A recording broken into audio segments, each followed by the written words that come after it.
Hey friends, it's Julie Wadley, matchmaker, relationship coach, and owner of Eli Simone Matchmaking Coaching.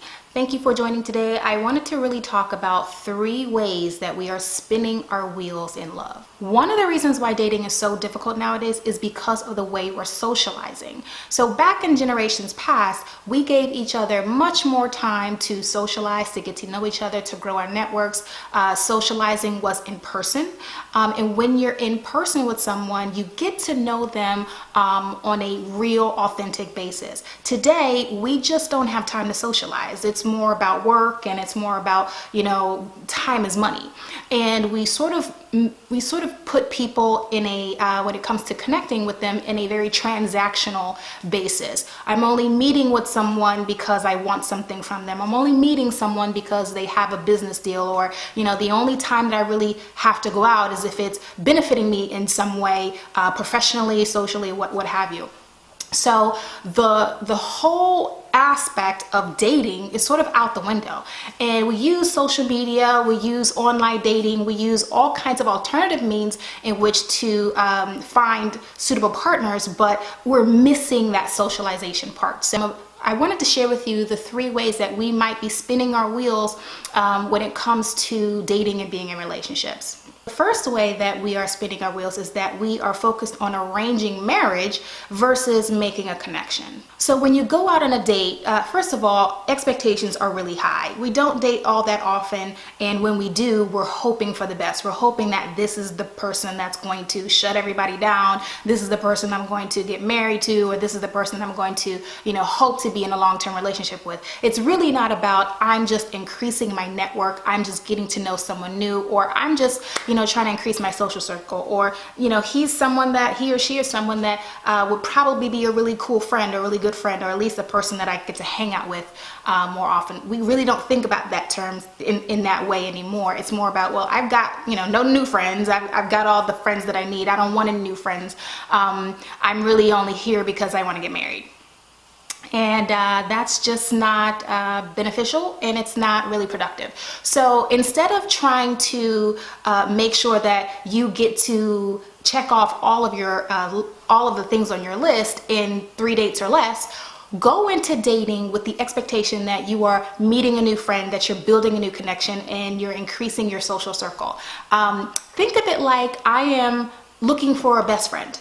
And if you have a best friend, think about how long it took for you to become best friends. Think about how you met and how you got on that journey to your best friendship. And you realize that having a best friend, or growing a friend to that best friend level, is not that much different from finding a partner. Actually, it's pretty much the same thing, other than you have an intimate connection with them, or there's an intimacy level there, but the basics is all the same. So if you think about, I just want to find my new best friend, or I just want to find my best friend, then you start to think of dating as a way of building friendships, building connections, and building something authentic. One of the other ways that we're spinning our wheels is that we're falling for the okie doke. You go out on a date, and this person is, checking off all the boxes, they're saying all the right things, and you're thinking that this person has all the things that I want. And you forget that the basics need to be covered first. Are they trustworthy? Are they honest? Do they appear to be, about family, or about friendships, or do they have integrity? All the basic needs we assume that someone has because they have all the bells and whistles, but that's just not the case. And so when you think about a partner, you really should be thinking about the type of relationship you want instead of the type of person you want. And then lastly, some people adopt a guilty until proven innocent mentality.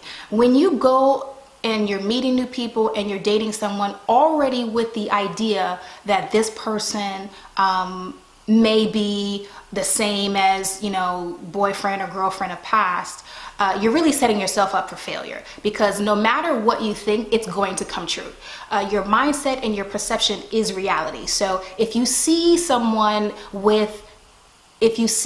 who you're just waiting for them to slip up, they will slip up. We're human. We make mistakes. We're not in your head, and we certainly can't read your thoughts. So if you're always waiting for that person to make a mistake, or if you're always waiting for that person to prove you right, then they will every single time. So if you have this mentality, and a lot of people who have this mentality are people who don't open themselves up until they have proven something.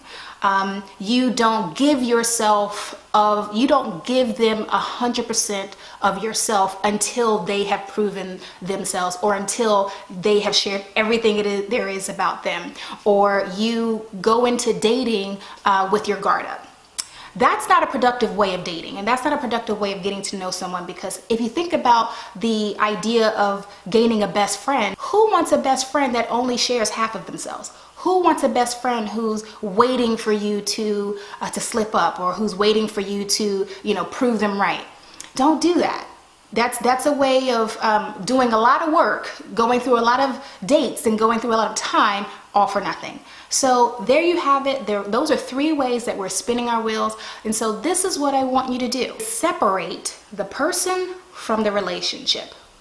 You need to think about dating with the relationship in mind, not the person. A person can be everything you want, but the relationship is jacked up because you don't know what you want nor what you need in a relationship.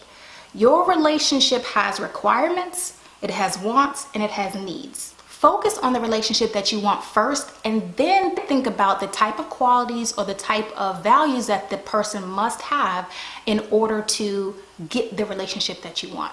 So how do you know what relationship you need? If you don't know, or you haven't started thinking about it, I want you to join us on Sunday, November 6th. We're having a brunch in Charlotte, private location, where we're going to be discussing what you need and you want out of a relationship. So I really hope that you'll join us. If not, you can always visit www.elisimone.com for more information on how you can get the relationship you want and you desire. All right, guys, I hope to see you soon. Bye.